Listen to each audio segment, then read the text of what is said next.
Lufta kundër krimit të organizuar duket se ka hyrë në një fazë të re ndërkombëtare. Brenda 24 orëve, autoritetet në Francë, Meksik dhe nëpërmjet Europolit në 71 shtete kanë zbatuar operacione që paralizojnë rrjetet e drogës. Operacioni madh kundër DZ-mafias në Marseille. Në Francë, policia ndërmori një operacion të gjerë kundër rrjetit të drogës, të njohur si DZ-mafia, një organizatë kriminale që operonte në Marseille dhe zonat përreth. Operacioni u zhvillua pas një hetimi që kishte zgjatur më shumë se një vit dhe përfshiu bastisje në disa departamente. Si rezultat, 22 persona u arrestuan, përfshirë drejtuesit kryesor dhe një avokat të dyshuar si bashkëpunëtor. Autoritetet franceze identifikuan si drejtues të rrjetit disa shtetas, Amin, Gabriel dhe Mahdi.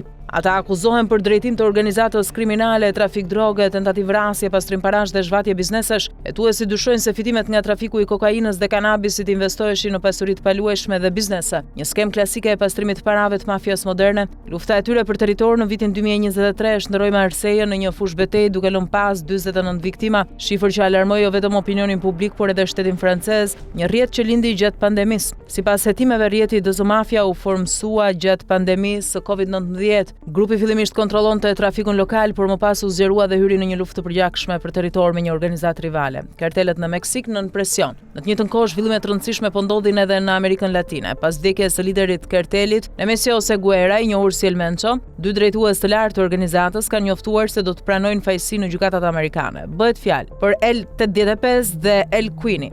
Dorëzimi i tyre para drejtësisë amerikane pritet hap kutinë e zezë të financave dhe lidhjeve ndërkombëtare, duke e dobësuar ndjeshëm kartelin e konsideruar si një nga kërcënimet më të mëdha të drogës në SBA. Operacion global i Europol. Paralelisht, Europol ka koordinuar një operacion ndërkombëtar kundër rrjeteve të krimit ekonomik dhe mjedisor. Operacioni përfshiu autoritete nga 71 shtete në 5 kontinente dhe rezultoi në 1048 kontrolle, 337 arrestime, sekuestrimin e 127.000 tonë mbetje të paligjshme dhe konfiskimin e rreth 10 milionë eurove. Operacioni zbuloi një tjetër të krimit të organizuar, atë që nuk shet drogë, por helmon mjedisin dhe pastron para përmes trafikut të paligjshëm të mbetjeve, një $3 miliarda.